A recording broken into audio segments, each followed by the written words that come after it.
Hermanos, qué bueno poder saludarles nuevamente para continuar con nuestra serie en este estudio bíblico.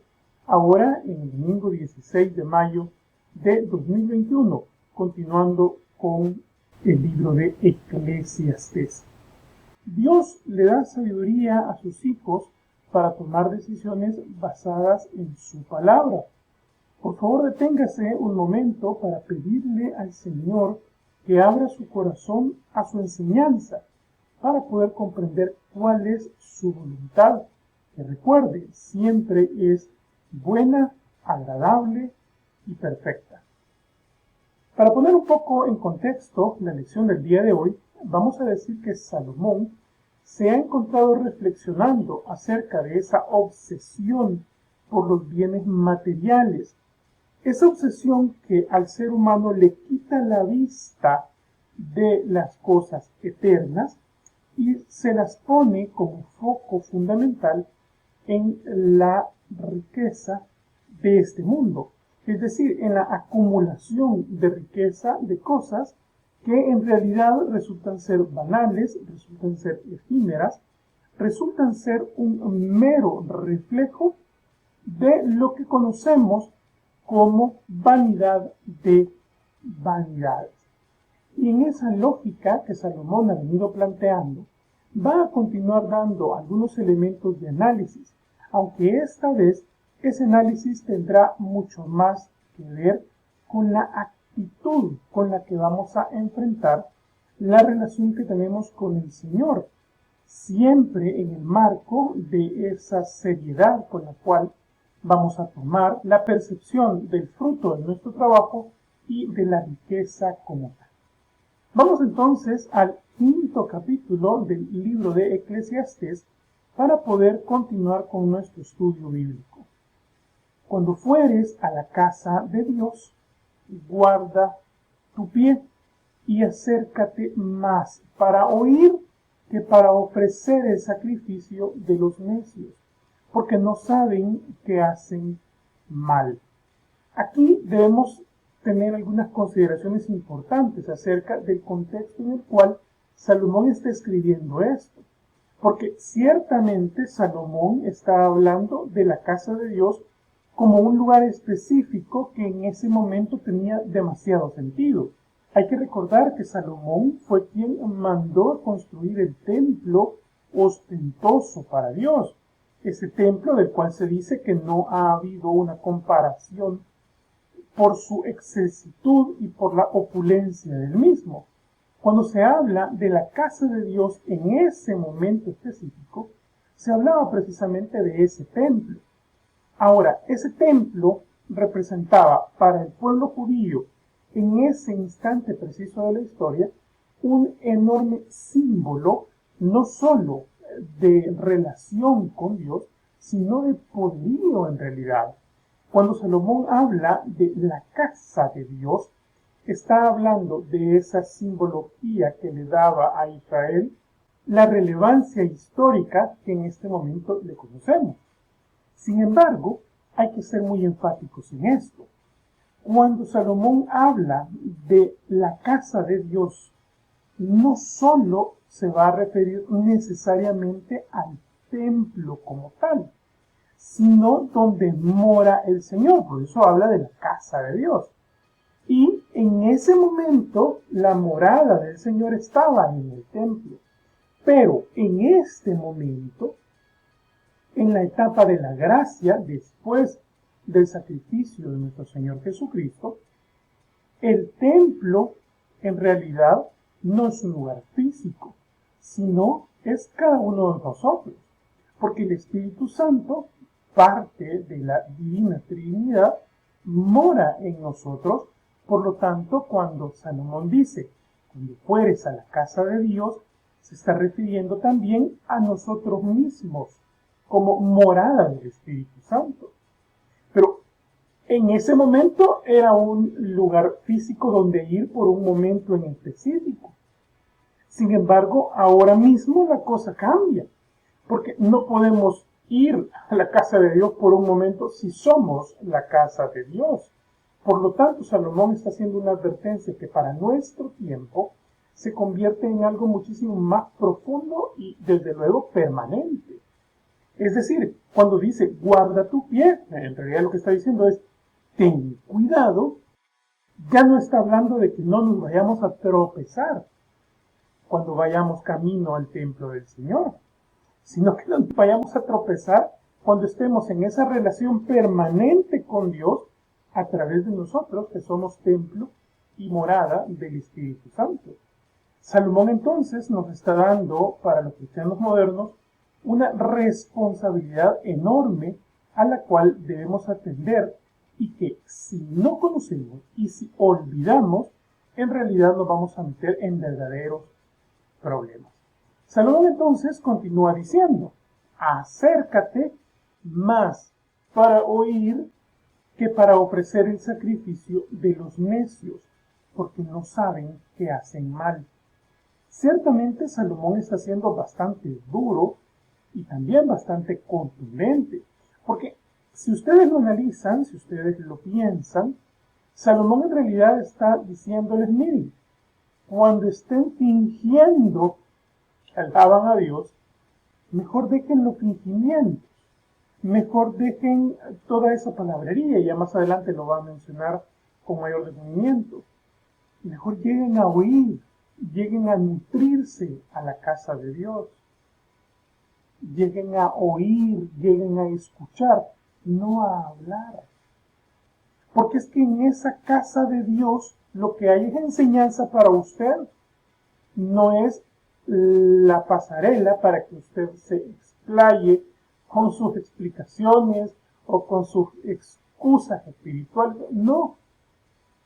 Llegamos a oír en realidad, a aprender a la casa del Señor.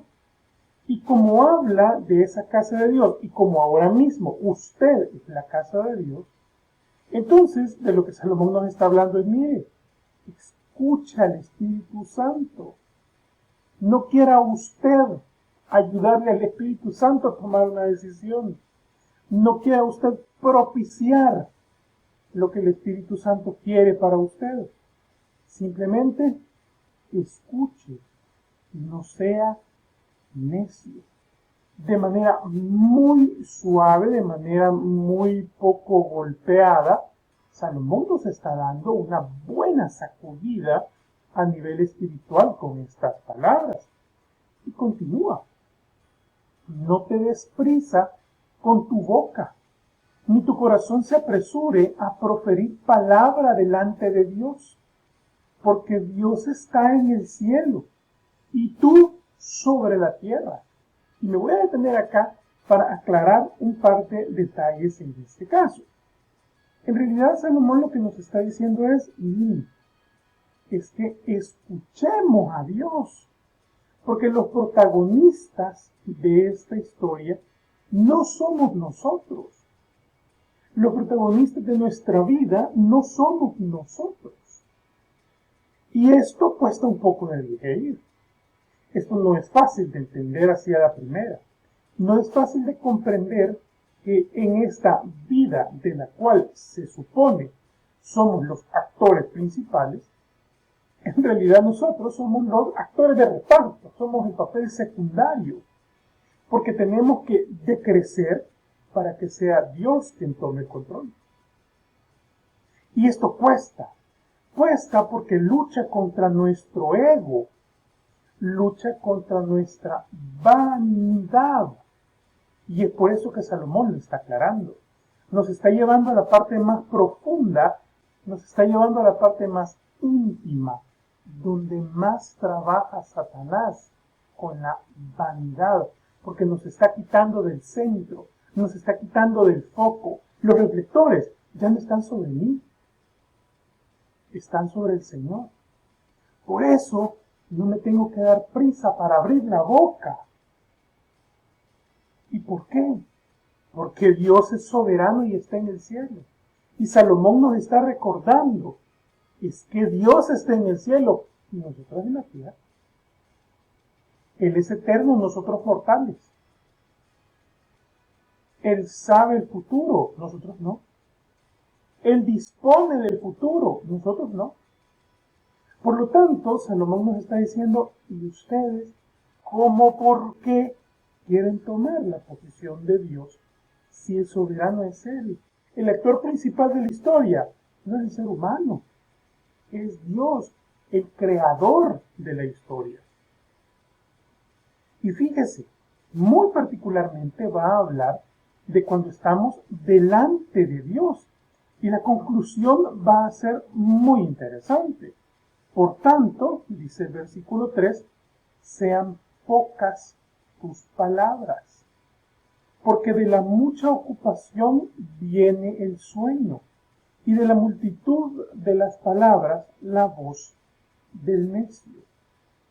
Yo no sé si usted alguna vez ha escuchado a estas personas que tienen la costumbre de orar con una enorme palabrería, con una enorme verborrea, buscando algunas palabras que normalmente no utilizarían en la vida regular, porque es que parece que con la lengua queremos impresionar al Dios que inventó todas las lenguas del mundo.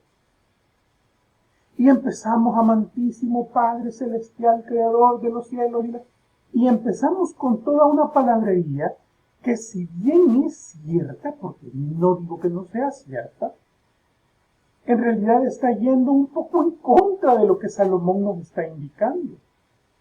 Es que cuando oramos, menos palabras, hermano, y más escuchar a Dios. Porque la oración es un diálogo donde usted no es el protagonista.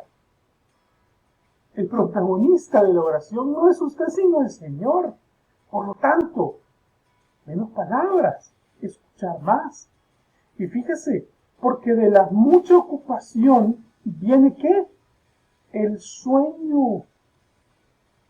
Aunque usted no lo crea, lo que le está diciendo Salomón es, mire, si usted se pone a hablar, es que le provoca sueño al Señor. Y no literalmente, el Señor no se va a dormir escuchándole, pero sí que el Señor espera que usted se calle para que Él pueda hablar, porque es un caballero que le deja hablar cuando se quiere y habla cuando se lo permite. Pero es que, mi hermano, a veces ni siquiera lo permitimos. Y de la multitud de las palabras, la voz del necio. Salomón nos hace un llamado, hermano, antes de usar toda esa retahíla de palabras rebuscadas, a escuchar al Señor, que es lo que nos está pidiendo. Cuando a Dios, continúa, haces promesa, no tardes en cumplirla, porque Él no se complace en los insensatos. A ver, aquí vamos a aclarar varias cosas porque hay varios detalles importantes. En primer lugar, cuando hacemos promesas a Dios, en realidad estamos acostumbrados a hacer una especie de canje de favores con Dios. Señor, si tú me haces este milagro, yo haré esto. Señor, si tú me concedes esta petición, entonces yo voy a dar esto. Señor, si tú me ayudas en esta situación, entonces yo voy a... Y empezamos a prometerle a Dios como si Dios necesitase de nuestros favores. Empezamos a prometerle a Dios como si Dios necesitase de una negociación con nosotros. Y aquí viene precisamente de lo que hablaba hace un momento Salomón. Es que Dios está en el cielo y yo en la tierra. Y Dios como para que quiere lo que yo le quiera ofrecer. Definitivamente, Dios no necesita de nuestras promesas. Él hará su soberana voluntad precisamente porque es buena, agradable y perfecta. Sin embargo, el ser humano tiene esa tendencia natural a comprometerse a cambio de. Sin embargo, eso no está correcto. Nos comprometemos en función de que estamos entregándole nuestra vida al Señor, no por lo que Dios hace por nosotros, porque es que en realidad Dios ya hizo por nosotros todo lo que era necesario hacer. Mandó a su Hijo a morir por mí y a resucitar para mi salvación.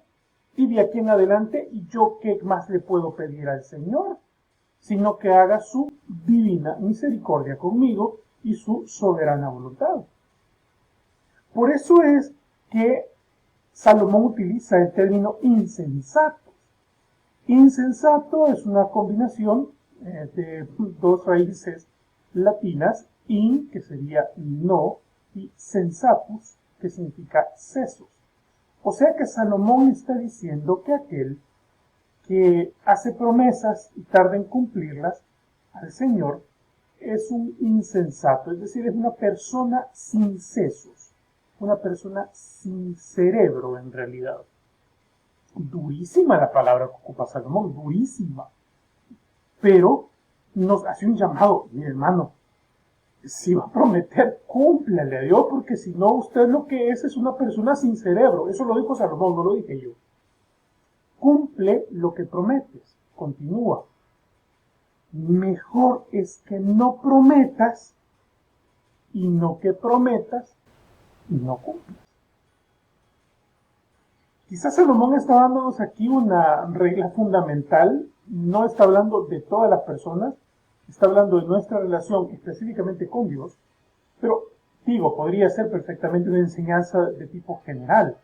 No podemos pretender en ningún momento que podemos ir por la vida prometiéndole a Dios cosas y no cumpliendo, porque es que además de ser insensato, es decir, de no tener cerebro, las consecuencias van a ser bastante complejas. Así que es mejor aplicar lo del versículo anterior. Cuando lleguemos a la presencia de Dios, en vez de ponernos a prometer, calladitos y a escuchar lo que Dios quiere decirnos.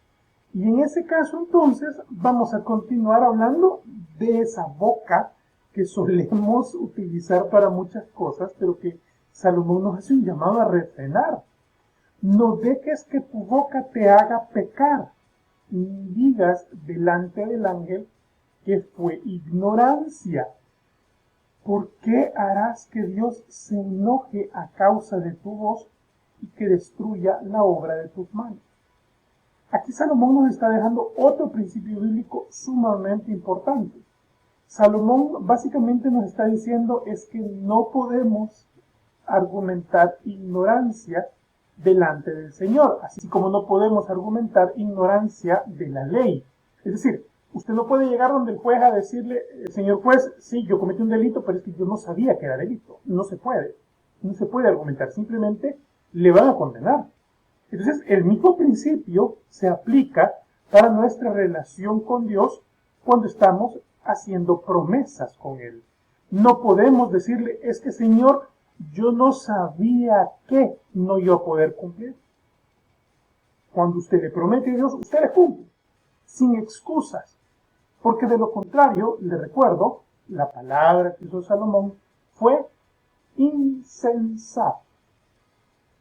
Donde abundan los sueños, también abundan las vanidades y las muchas palabras. Mas tú teme a Dios. Y no, Salomón no nos está diciendo que es malo soñar o que es un pecado tener aspiraciones en la vida. De hecho, no es pecado. Dios mismo nos manda a tener aspiraciones en la vida. Sin embargo, lo que Salomón nos está diciendo es que si tenemos una vida llena de sueños fascinerosos para nosotros, basados en nosotros, pensados para nosotros, satisfaciendo al yo todo el tiempo, entonces se trata de vanidad. Y en realidad lo que nos está diciendo es, miren, donde hay muchos sueños hay muchas vanidades, pero ustedes teman a Dios. Es decir, usted puede tener todas las aspiraciones que usted quiera. Sin embargo, esas aspiraciones solamente pueden ser válidas, es decir, no vanidosas, cuando están alineadas con la voluntad de Dios, porque usted le está temiendo a Dios, porque usted conoce a Dios. Y como teme a Dios, evidentemente sus sueños estarán alineados con los sueños de Dios. Y es la única manera entonces de no estar en vanidad.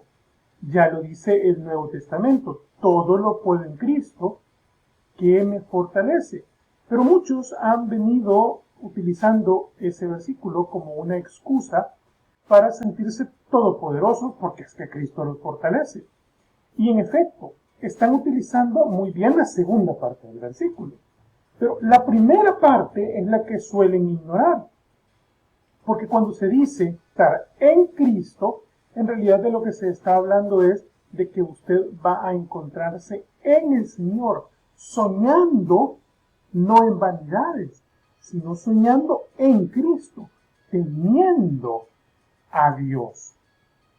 Si opresión de pobres y perversión de derecho y de justicia vieres en la provincia, no te maravilles de ello, porque sobre el alto vigila otro más alto, y uno más alto está sobre ellos.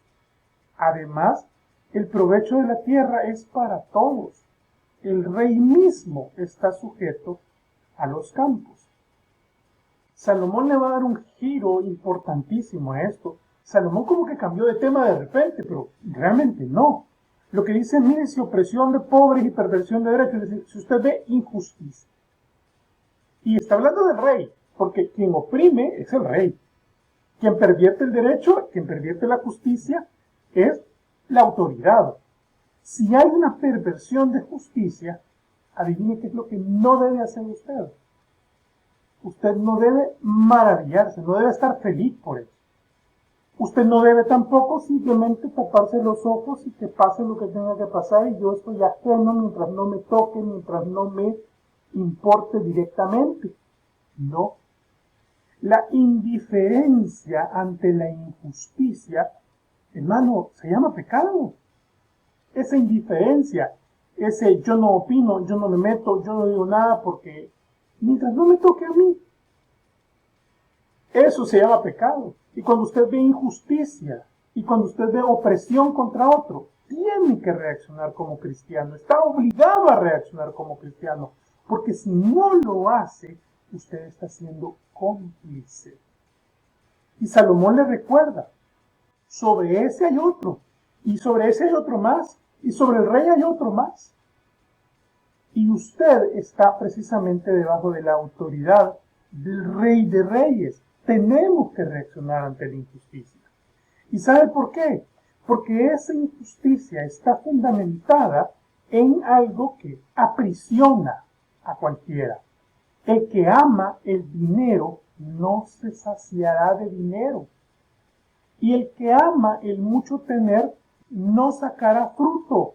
También esto es vanidad. Ya lo dice la misma palabra del Señor, la raíz de todos los males es el amor al dinero. Y Salomón nos lo va a recordar, porque es que el que ama el dinero nunca le parece suficiente dinero. Nunca. Siempre quiere más, y quiere más, y quiere mucho más. Y esto es vanidad. Y las injusticias son de hecho producto de ese amor al dinero. Y es por eso que no podemos estar apáticos a la opresión del pobre. No podemos estar apáticos ante la injusticia. Tenemos que actuar en contra de la injusticia, porque no podemos ser cómplices de este amor al dinero. Y continúa. Cuando aumentan los bienes, también aumentan los que los consumen. Qué bien, pues, tendrá su dueño sino verlos con sus ojos. Fíjense. Aquí lo que dice básicamente es, bueno, cuando tengo muchos bienes, hay muchos consumidores de los bienes. Es decir, tengo mucho, quiero mucho más. Pero mi complacencia es lo que puedo ver con mis ojos. Porque estoy fijándome en el mundo material. Estoy fijándome en lo que tengo y estoy admirando lo que tengo. Y lo admiro porque considero que es mucho o es poco basado en que yo lo conseguí. En cambio, continúa, dulce es el sueño del trabajador. Coma mucho, coma poco, pero al rico no le deja dormir la abundancia. Fíjense que es interesante. No estamos romantizando la pobreza en ninguna manera. Lo que sí estamos diciendo es que el pobre, en su pobreza, encuentra contentación, porque tiene puesta su fe en que Dios le provee. Vive por fe. En cambio, el rico no puede dormir, a pesar de que le abunda. ¿Pero por qué? Porque el rico está pensando en que en todo momento tiene que estar produciendo para tener más y tener más y tener más y tener más. El pobre está confiando en Dios. El rico está confiando en su propio trabajo. Por lo tanto, es evidente que no descansa. Es evidente que está todo el tiempo pensando en cómo tener más, porque no depende del Señor. Si este rico estuviese dependiendo de Dios, su abundancia sería de manera natural. No tendría que vivir pensando en tener más. Simplemente confiaría en que Dios le va a dar lo que necesita. Hay un mal doloroso que he visto debajo del sol: las riquezas guardadas por sus dueños para su mal, las cuales se pierden en malas ocupaciones, y a los hijos que engendraron nada les queda en la mano. Aquí estamos hablando de la persona avara, ¿verdad? Del que se ocupa de guardar esa riqueza, de que nadie le toque un centavo. Esas personas que popularmente conocemos como tacaños, o sea, están preocupados por guardarlo todo. Y por otro lado, guardan tan bien que lo pierden, porque empiezan a gastar en cosas que les dan satisfacción personal, que les dan satisfacción humana, que les dan satisfacción en la línea de la vanidad, es decir, la egolatría a través del dinero, y como resultado se quedan sin nada. Lo tienen todo, pero no tienen nada en realidad. Y claro, ocurre que viene la parte natural, la consecuencia lógica. Como salió del vientre de su madre, desnudo, así vuelve, yéndose tal como vino, y nada tiene de su trabajo para llevar en su mano. Este también es un gran mal, que como vino, así haya de volver. ¿Y de qué le aprovechó? Trabajar en vano. Le pregunto, hermano, ¿y en ese agujero que tenemos ahí, cabrá toda la riqueza por la cual se ha afanado por décadas? Cabrá. Lo que es más, y en ese agujero, hermano, aunque quepa, ¿le servirá de algo? Absolutamente no. Por lo tanto, nuestro afán tiene que ser agradar a ese Dios que es el protagonista y a ese Dios que nos provee, no en las cosas terrenales. Porque cuando lleguemos a ese agujero que tenemos en pantalla, que todos vamos a llegar, más tarde o más temprano, pero vamos a llegar, no vamos a llevar nada, nadita. Y entonces, yo le pregunto, ¿y de qué le aprovechó trabajar en vano? Además de esto, continúa Salomón, todos los días de su vida comerá en tinieblas, con mucho afán y dolor y miseria. He aquí, pues, el bien que yo he visto, que lo bueno es comer y beber, y gozar uno del bien de todo su trabajo con que se fatiga debajo del sol, todos los días de su vida que Dios le ha dado, porque esta es su parte. Fíjense que me llamó muchísimo la atención esta parte que dice que lo bueno es comer y beber. Estoy completamente de acuerdo, creo que se me nota un poco. Pero de fondo lo que lleva es un mensaje todavía más profundo. Es que está bien gozar de su trabajo y está bien que haya fatiga por su trabajo. Es decir, Dios no le está mandando a ser mediocre, Dios le está mandando a esforzarse y a ser el mejor en lo que hace. Pero es que el truco no está en esforzarse mucho. El truco está en estar contento con lo que Dios le ha dado, sabiendo que Dios le provee, que el éxito que tenga no es producto de usted, es producto de que Dios ha tenido misericordia. Asimismo, a todo hombre a quien Dios da riquezas y bienes, y le da también facultad para que coma de ellas, tome su parte y goce de su trabajo. Esto es don de Dios. Nunca olvide, todo lo que tiene es don de Dios. Usted no es el bueno, usted no es el capaz, usted no es el que lo hace todo.